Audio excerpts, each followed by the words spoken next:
This is Hollywood and CBS presenting Forecast Number 4. Herbert Marshall, directed by Alfred Hitchcock in the first program of a proposed new series entitled Suspense.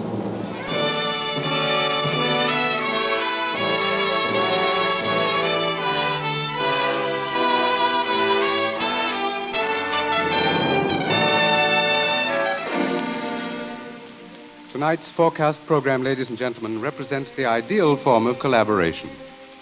Mr. Alfred Hitchcock, brilliant English director of such outstanding motion pictures as The 39 Steps, Rebecca, and Foreign Correspondent, was eager to create a very special type of radio drama, the suspense story.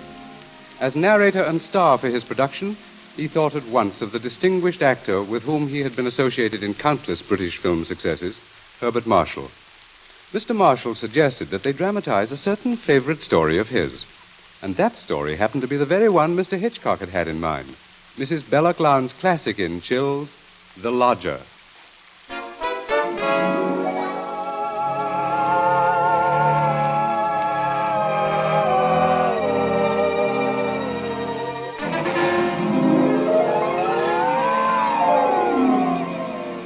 The Lodger is a work of fiction which springs from recorded fact. A story which begins in the year 1888 in London. A London terrorized by the fifth in a succession of recent murders. It was believed that these deeds were the work of one person, a tall, gaunt figure in a black Inverness cape, carrying a small, narrow bag. That meager description, provided by a highly unnerved witness, was the sum total of all that was known of the murderer. It was enough, however, to keep alive and alert the interest of all London, of all those in fine quarters, and all those in small, grimy houses, as, for example, Ellen Bunting. Ellen was no different from all the other middle-aged housewives dwelling in the great city's squalid Whitechapel district. She knew all the known facts of the case. As Herbert Marshall will tell you, Ellen knew it was quite proper to refer to this wielder of the knife as the Avenger.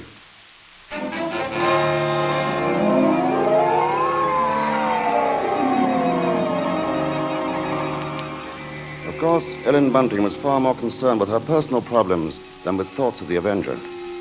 Yet the case of that strange, elusive killer quite often forced all other matters from her mind. There was that mad, meaningless scheme he seemed to follow. All his victims, for example, had been women.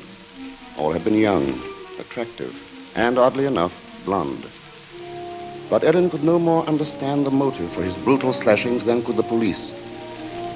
This night, she and her husband, Robert Bunting, sat before their fireplace reading the newspaper account of the latest murder. The Avenger had struck again.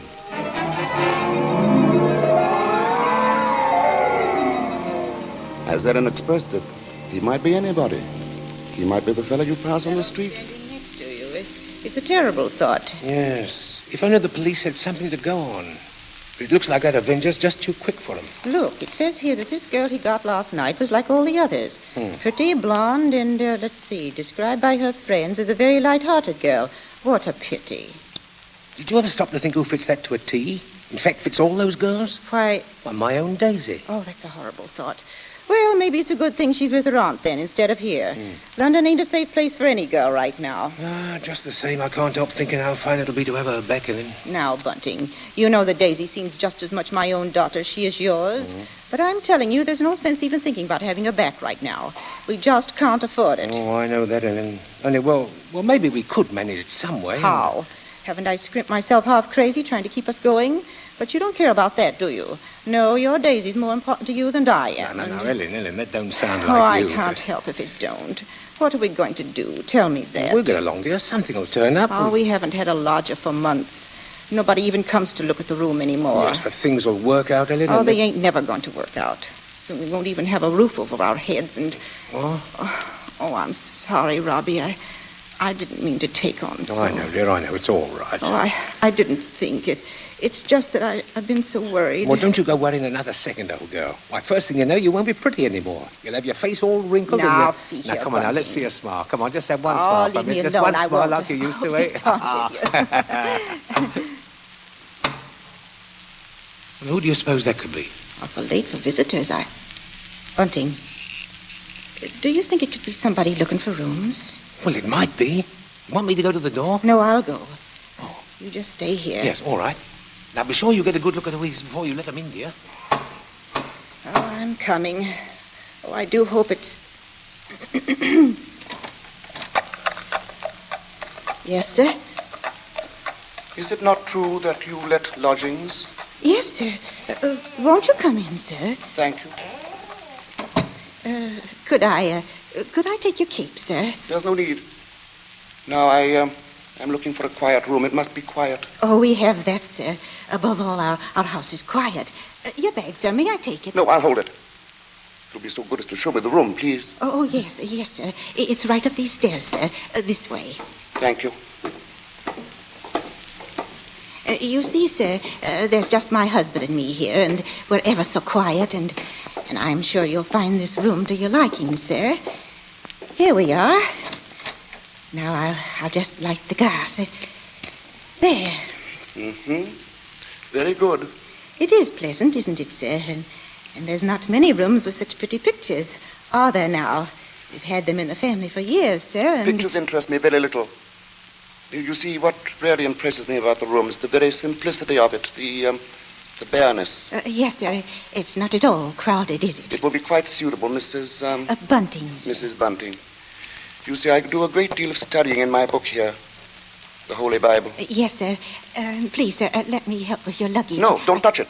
Oh, but I only wish to... Oh, you only wish to help, of course. You must forgive me, Mrs. Bunting. It's just that I'm so very weary. Of course, sir. He bringeth them to their desired haven.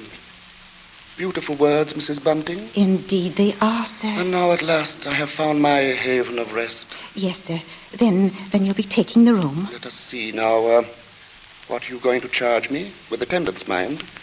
I shall be staying in most of the time, and I shall be wanting meals. Oh, we can see to that, sir. Then does 30 shillings a week suit you? 30... Why, yes, sir. Yes, sir, that will be quite all right. Good, and I shall pay you in advance. My name is Sleuth, Mrs. Bunting. Mr. Sleuth. Sleuth. Think of a hound, Mrs. Bunting, and you'll never forget my name. 23, 4, 30 shillings. Thank you, sir. And I think I should enjoy a little light supper now, Mrs. Bunting.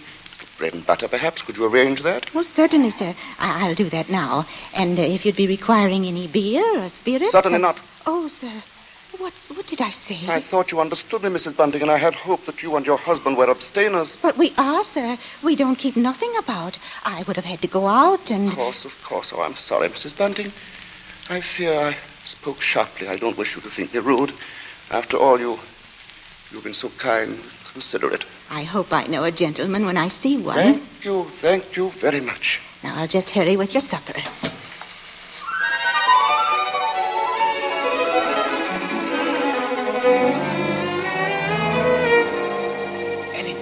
Ellen, did he take the room? No, don't bother me now. I have to get him some supper. What did you mean? Come to the kitchen where he won't hear us. He took it, Ellen? Yes, He took the room? Yes, we're all right now. Look, 30 shillings. A week in advance. Oh, it's wonderful. Wonderful. And Ellen, do you see what this means? Yes, you can have Daisy now. Yes. Here, Bunting, warm that teapot and put some tea leaves in it. Righto. Yeah, do you know something, old girl? We're not going to worry too much about Daisy being in danger of that Avenger fella. Whatever do you mean, Robbie? Well, she's not a girl who takes a drink, you know. What's that to do with it, please? Oh, something I read in the paper while he was upstairs with the gentleman. They just found out that every one of the Avenger's victims had been drinking. They figured he must be some kind of a rabid abstainer. What a peculiar chap.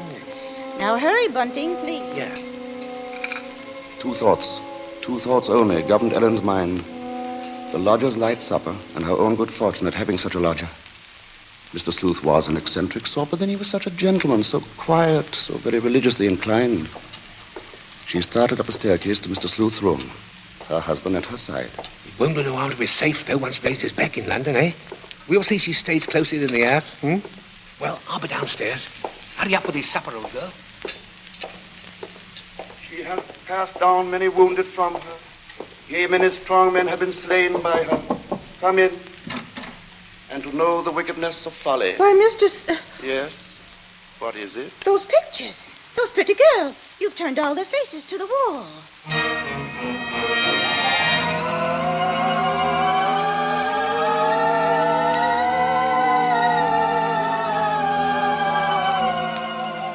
And that maneuver, that strange action, was the beginning of Ellen's concern.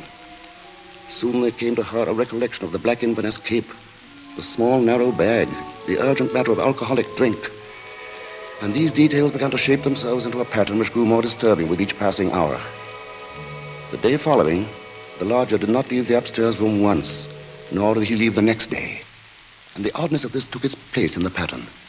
Then, too, the approaching arrival of Daisy, her stepdaughter, added to her concern. On the second night, her sleep was restless with vague, horrifying images. And so when she heard the first stealthy footsteps outside her bedroom, she was instantly awake. Tensely, she followed those steps down the stairs, down the hallway. She heard the front door open and then click shut. Utter stillness fell upon the house. And outside, the streets were so silent she could hear distinctly the clock from a church tower a mile away tolled the hour. In her troubled frenzy, she pictured a lone figure plodding through the deep fog, moving quietly, stealthily, stalking, searching, finding.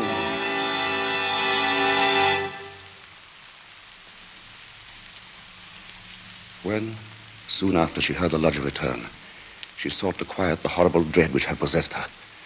She assured herself that Daisy's arrival that day was no cause for alarm. Now she reasoned, how could there be anything really evil about so religious a gentleman as Mr. Sleuth?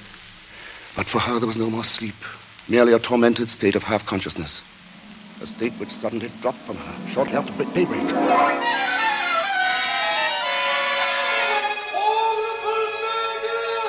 Horrible murder. That was the piercing scream of a newsboy far down the street. The Avenger strikes during night! Ellen Bunting heard the boy cry out the Avenger's latest stroke, made during the night.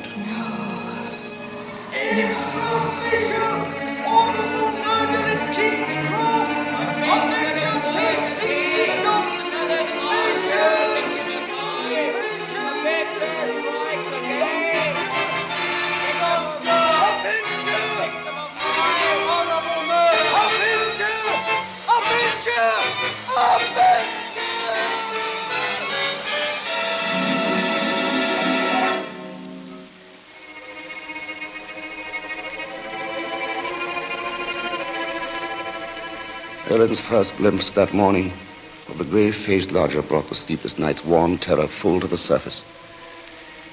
But on the next instant, she saw the pitiable, helpless weariness in his eyes, and curiously the terror began to pass. She found that she was hoping desperately that her fears were unfounded. Earlier, she had determined to tell Bunting of the awful convictions in her mind. Now, however, she felt she must be certain before she spoke to a soul. She knew there was one thing she must examine. That was the lodger's single piece of luggage. She'd thought of it often. What could it hold? Not much in the way of clothing, surely. It was too small, too narrow. It was more like a case. A case for a knife. It was along toward noon that Ellen found her opportunity to search the lodger's room. Soon after Bunting left to meet Daisy, Mr. Sleuth himself walked from the house. Ellen watched the tall, thin figure in the black Inverness cape disappear down the street, and then she rushed upstairs, into the room. Quickly, she moved to the closet. It was no different from what it had always been, utterly empty. She found nothing under the bed. She went then to the chest of drawers against the wall. She opened the top drawer and found inside nothing but a frayed shirt, 2 handkerchiefs. The next drawer, underclothes, socks. The next empty. There remained then only one possible place for the small, narrow bag, the bottom drawer, and it was locked. Tugging at the drawer, she heard suddenly the opening of the front door downstairs. Panic-stricken, she rushed out of the room and down the hall to the head of the stairs. Upstairs, Ellen? Ellen, Daisy's here. Oh, Mother Ellen, it's so good to see you. And whatever's the matter? Yes, you've gone quite white. Oh, well, I'm all right. I wasn't expecting you so soon.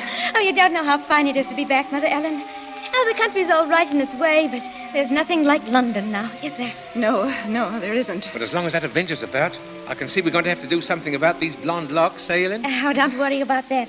I'll dye 'em maybe, or just pin 'em under my hat. Daisy, I might as well get you settled. Oh, now, Father, isn't that just like her? She's straight to the point, and no fuss. Well, I'll bet a sixpence you'll have a dust cloth in your hair before you've got your coat off. Mr. Sleuth. Mrs. Bunting, I see my door is open. Oh, we were just leaving, so we... Does this mean that all of you have been in my room? Oh, not at all, sir. What must I do? Keep it locked? But you see, sir, I was just tidying up a bit, and Mr. Bunting, he brought his daughter up, sir. She just arrived. This is Daisy, sir. Pleased to meet you, sir. She's been away for quite a long while, you see, Mr. Sleuth, and that's why we're a bit excited, you might Yes, think. you must have been surprised when you came in, hearing us laughing and carrying on that way. Yes, I must say I was. However, Miss Daisy, there are all types of joy, are there not? Yes, I'm sure there are. The despicable evil joy of the abandoned and the divine happiness of the blessed. A vast difference, that. You do understand me, don't you? Why, yes, sir. Yes, Mr. Sleuth? I devoutly hope so, Miss Daisy. Nowadays, there are so very few young women like yourself who do. In fact, I all but despaired ever of finding one. If you'll excuse us now, sir, we'll be getting Daisy's things put away. Of course, Mrs. Bunting, and I must be getting to my room. Believe me, Miss Daisy, it's been a revelation to meet you. Oh, thank you, sir. I'm sure we shall have much to discuss. He's a queer one, all right. But such a gentleman, isn't he?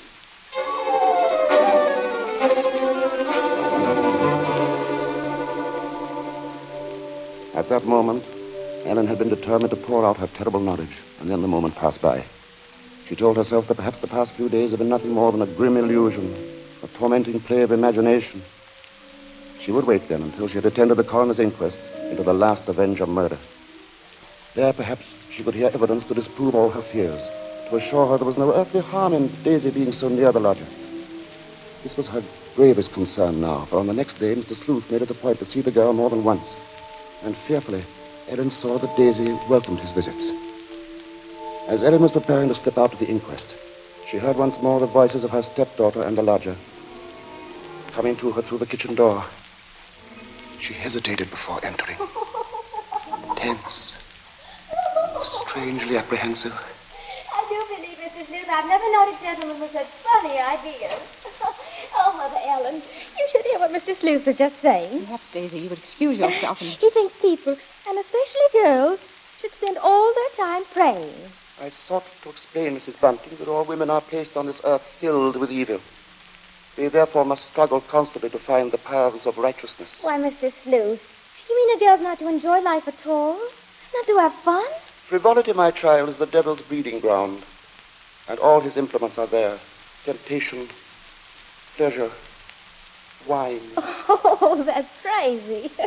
Well, there's nothing I like better than a glass of wine, and I'm not... You drink.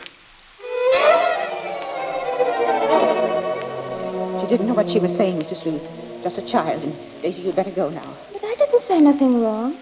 What's the harm in a glass of wine? She lieth in wait as for a prey, and increaseth the transgressors among men. I don't know what you mean. I never heard such nonsense. You call Holy Scripture nonsense? So what I prayed against is true. You are beyond salvation. That's not so. I'm a good girl, I am, and I won't have you saying that. Daisy, go into the front room. It's quite all right, Mrs. Bunting. I must be going upstairs anyway. I'm used to being misunderstood, you know. People never realize that my efforts are simply for the greater good of humanity. Of course, sir. And that the power on high will direct my hand toward the expulsion of all evil. Daisy, listen to me. Yes? I've got to tell you about... About what, Mother Ellen? Nothing. I've got to go out for a while now. I'll be back.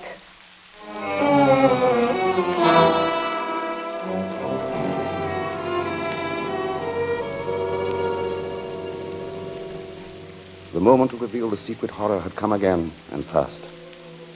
Ellen's sudden recollection of Mr. Sleuth as he stood in the doorway had overwhelmed her. She must give him this last chance, this last frantic search for disproving evidence, this trip to the inquest. If that chance should fail, then she would tell Bunting or the police.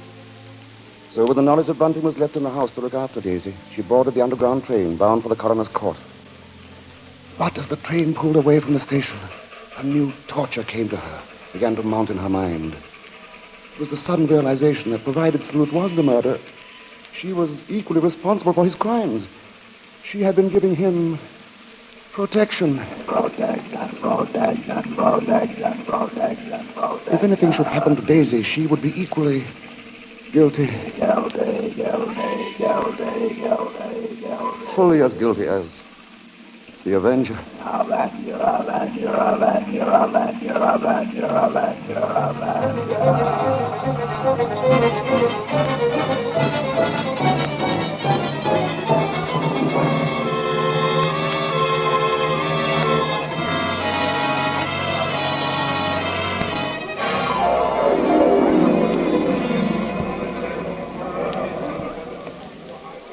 Ellen, seated at the rear of the small but crowded inquest room, listened to each of the witnesses as they were called.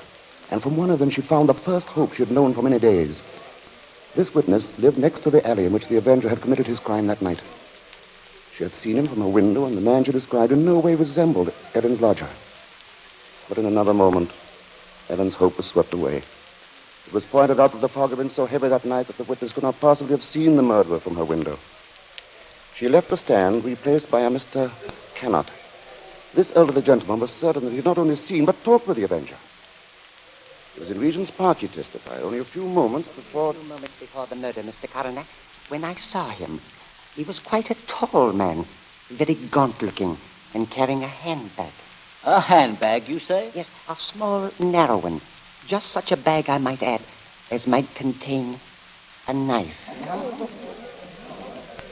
As Ellen heard these words, the tension which had been mounting up within her became almost unbearable. Rigid with horror, she gripped the arms of her chair. She heard the coroner... I shall have to ask for more order in the court. And now, Mr. Cannot, I understand you heard this man speak. Oh, yes, he had a rather high, hesitating voice. An educated man, I would judge, but quite mad. What do you mean by that? Well, as he emerged from the fog, he was talking aloud to himself. Believe me, sir, he was reciting scriptures from the Bible.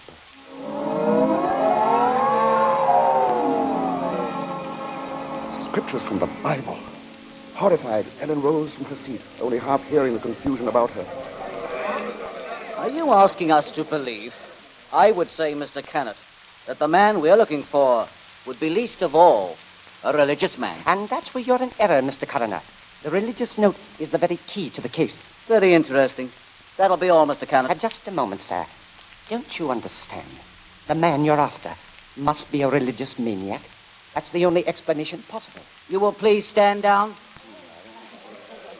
The court was dismissing the very truth. Ellen knew that now. She would no longer keep silent. Her hands shot forth, and she screamed.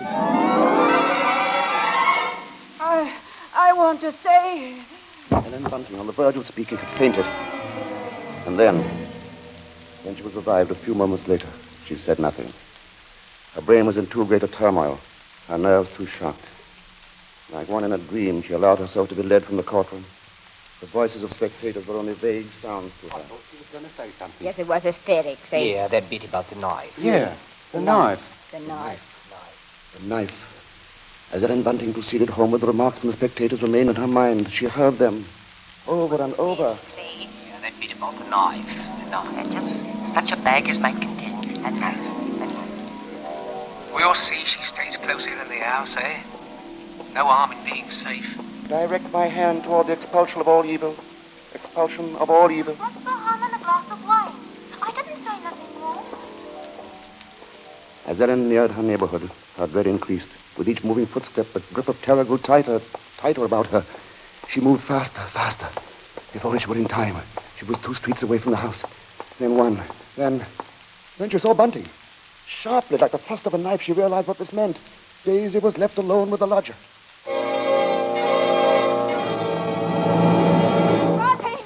Bunting! What is it? Oh, Bunting, tell me, Bunting. Where's Daisy? Where is she? I say, where? Why, at home. Oh, listen to me. Try to understand. Sleuth is the Avenger. What are you saying? Our lodger. He's the Avenger, Bunting. Oh, but there's no time for that. Daisy's in danger. Hurry! Yes.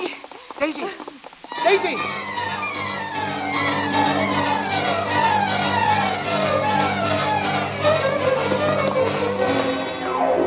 Here we are, Bunting. Here we are. Daisy!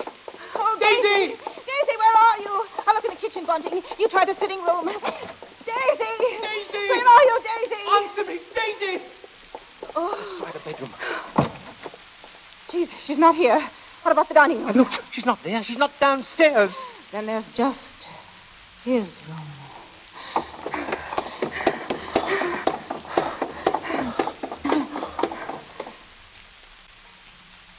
Go on. Open the door.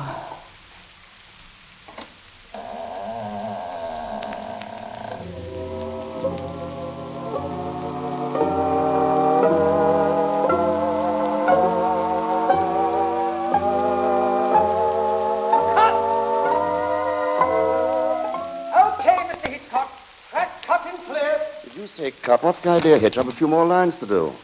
As Mr. Marshall, the narrator, you have, not as Mr. Sleuth, the lodger. Hitch, you can't stop the play right here. It isn't fair, you know. Why isn't it, Bart? What more is there to say? But Mr. Hitchcock, won't people want to know what Bunting and me found in the room? All right, Ellen. What precisely did you find? Well, nothing, sir. There. You see? Nothing. No lodger, no Bible. And that locked dresser drawer. What about that? We unlocked it, sir. And what was in it? Nothing, sir. You are certain, Mrs. Bunting? Oh, you gave me quite a turn, Mr. Mr. Marshall. Yes, sir, I'm sure, sir. There was nothing. Well, begging your pardon, Mr. Hitchcock, but don't you think we'd better just mention about Daisy? I don't know, Bunting. What do you think we ought to say? Oh, just that the reason she wasn't in the house when Ellen and me got there was, well, she'd gone out for a walk, that's all. Did she enjoy it? Oh, very much, sir. Made it to King's Cross and back in just under an hour, sir. Splendid time, Bunting. Well, there you are, Bart. There's the story. Now, wait a minute, Mr. Hitchcock. You can't do that. That's not the story. Of course it's not. Now, look here, Hitch. Here's the fellow who composed and conducted all our music, Wilbur Hatch. He wants to know about this, too. Everybody does. All right, Bart. What is it they want to know? What became of Mr. Sleuth? Oh, him. Why, he left that afternoon. They never saw him again. And now I think we ought to say something about the Columbia forecast Mr. Hitchcock, so far. sir, will you please... Stop him, Mr. Marshall. Hitch, listen to me. Yes? What is it? They want to know when the Avenger finally was caught. Oh, well, let me ask you something, Bart. Are you acquainted with Loretta Young? Yes, what's that got to do with it? Well, in next week's Columbia preview series, Miss Young will take the starring role in the drama of an American Red Cross nurse. That's good news, isn't it? Oh, that's great. But now listen, Hitch, you've just got to tell that audience exactly when and how Mr. Sleuth was caught. Caught? Why on earth should he be caught? Why? Well, he was the Avenger, wasn't he? Was he?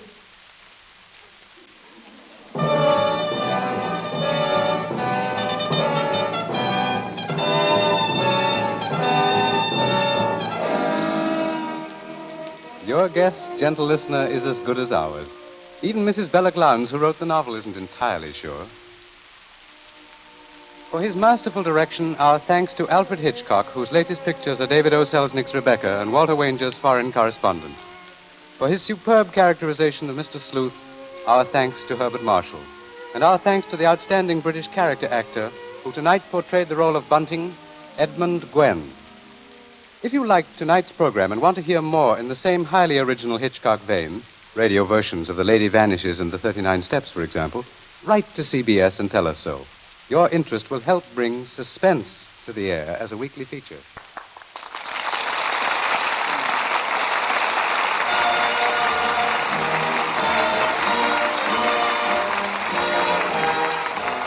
Forecast next week presents from Hollywood, Loretta Young in Angel, first of a proposed series based on the adventures and the romance of a typical Red Cross nurse. From New York, a new sort of comedy show, Ed Gardner as Archie in Duffy's Tavern, with Gertrude Neeson, Colonel Stoopnagle, Larry Adler, and John Kirby's orchestra. Don't miss Forecast at this hour next week.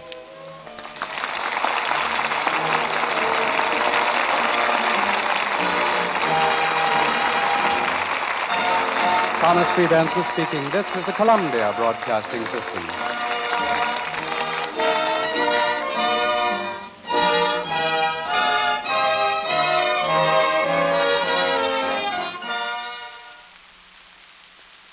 Get a can of Dr. Lyon's tooth powder today for a few cents at any drugstore. See what a surprise you get the first time you use it. We believe you'll never again return to ordinary, less effective ways of cleaning your teeth.